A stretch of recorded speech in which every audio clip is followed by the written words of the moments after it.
হেই বন্ধুরা, সবাই কেমন আছে? আশা করছি ভালো আছে। তো অনেকদিন পর একটা ভিডিও আবার আপলোড করতে চলেছি। তো এটা হচ্ছে বাণীপুর লোক উৎসব মেলা। তো আমরা চলে গেছিলাম মেলায়। তো মেলায় গিয়ে কী কী করলাম পুরো মেলাটা তোমাদের দেখানোর চেষ্টা করেছিলাম। তো যতটা পেরেছি কভার করিনি। তো দেখো এই যে মেলার মেন আমরা এন্ট্রি করে নিয়েছি। তো ঢুকেই দেখছি মানে নানান রকমের গ্যাস বেলুন, হোয়াইট রেড কালারের। তো অজিবাকে একটা কিনে দিলাম, খুব পছন্দের, যেটা দিয়ে তারপরে আমরা একটু এগিয়ে গেলাম। এগিয়ে গিয়ে তারপরে খানিকক্ষণ পর দেখছি যে নৃত্য অনুষ্ঠান হচ্ছিল।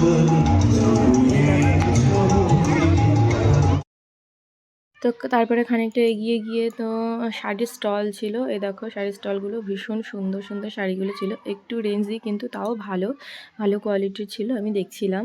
তো তারপরে এই দেখো 200 টাকা করে তোমার ছিল লেডিস জেন্টস নানান রকমের তোমার শীতের পোশাক। তো ভালোই ছিল এগুলো বেশ। তারপরে দেখো কম্বল ছিল বেশ রিজনেবল মেলাটায় ছিল। তারপরে যে রাস্তার ধারে এগুলো কিছু স্টল বসেছিল, দিচ্ছিল তো এই মেলাটা অ্যানাউন্স করছিল যে এখানে এমন কিছু নিয়ে যে পাওয়া যায় না। জুয়েলারি থেকে পাপোশ থেকে শুরু করে সমস্ত কিছু তোমার 5 টাকা দামের একটা ঘটি বাটি থেকে শুরু করে মানে হাতের কাজে মানে হস্তশিল্প বলতে পারো। এই মেলায় প্রচুর হস্তশিল্প পাওয়া যায়। তো এই দেখো ভীষণ পরিমাণে তোমার এই ব্যাম্বু দিয়ে অনেক রকমের ডিজাইনার ফুল আর কি ঝুড়ি এ সমস্ত বানানো হয়, ফুলদানিগুলো ফ্লাওয়ার ভাস বলে যেগুলোকে। তো এই দেখো এবার কত রকমের ফুল বানিয়েছে। হস্তশিল্পটা বেশি আকর্ষণীয় এই মেলা। তারপরে তোমার এই দেখো আমরা আরেকটু ভেতরের দিকে চলে গেলাম। তো আমরা একটু চা খেয়ে নিয়েছিলাম, তো সেটার ক্লিপটার ধরা হয়নি। তারপরে এটা হচ্ছে তোমার প্রদর্শনীর দিকটাতে। তো প্রদর্শনীর ওইখানটাতে একটা বেশ সুন্দর একটা সাজিয়েছিল, একটা মণ্ডপ মতো করেছিল মেলার। এখানে কিছু আমরা ছবি তুলে নিয়েছিলাম। তো এই দেখো এটা প্রত্যেকবারই করে, এবার একটু বেশি সুন্দরভাবে লাইটিং করেছে।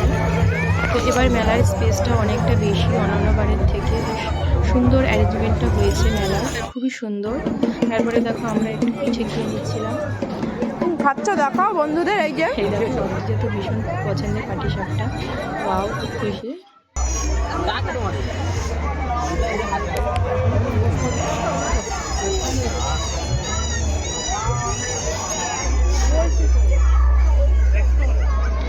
তারপরে এই যে আর একটা হস্তশিল্প কত সুন্দর।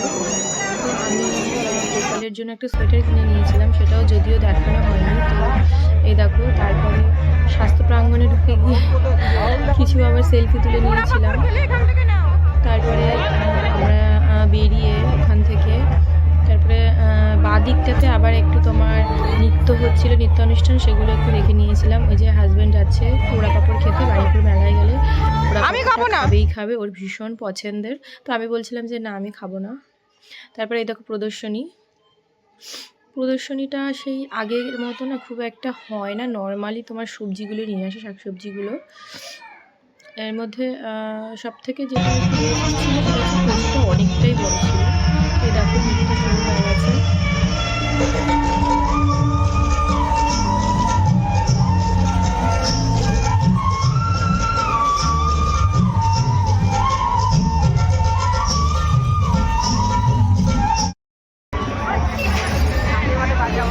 তারপরে এবার আমরা আবার এগিয়ে গেলাম। তো এই দেখো চুলের গাডার ছিল।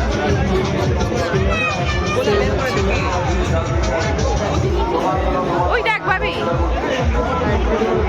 তারপরে আমার মাটির তোমার গয়না, মাটির গয়নাগুলো ছিল, এগুলো আমার রয়েছে প্রয়োজন ছিল। তো তারপরে এরকম বাচ্চাদের ড্রেস, ব্যাগ অনেক সুন্দর ছিল।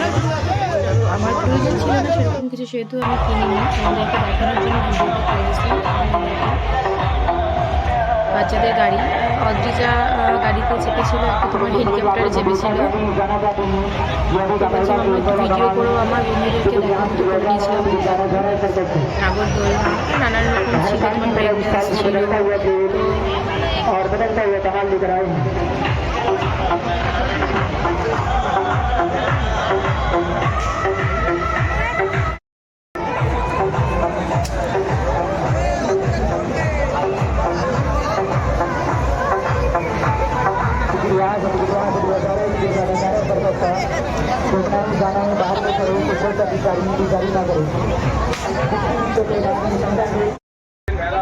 তো দেখো এই জিনিসটা আমার ভীষণ পছন্দ ছিল। তারপরে দেখো বাসনপত্র নিয়েছিলাম। তারপরে একটু ফুচকা খেয়ে নিয়েছিলাম। তারপরে ফুচকা এত ঝাল ছিল, পিকনিক খেতে হয়েছিল, তারপরে ঝাল খেয়েছিলাম সকলে, ভীষণ ঝাল দিয়েছিল। তাদের করার যদি অসুবিধা হয়, হাজব্যান্ডের অফিসের দুটো ফ্রেন্ড এসেছে, তো দাদার অসুবিধা হয়নি, দাদা ছিল, খুবই ঝাল দিয়েছিল, মারাত্মক ঝাল। তারপরে এই দেখো অদিজা একটুখানি হেলিকপ্টারে চেপে দিল। এবার অদিজার ল্যান্ড হচ্ছে, দেখুন কেমন ম্যাডাম আছে, ভীষণ একটা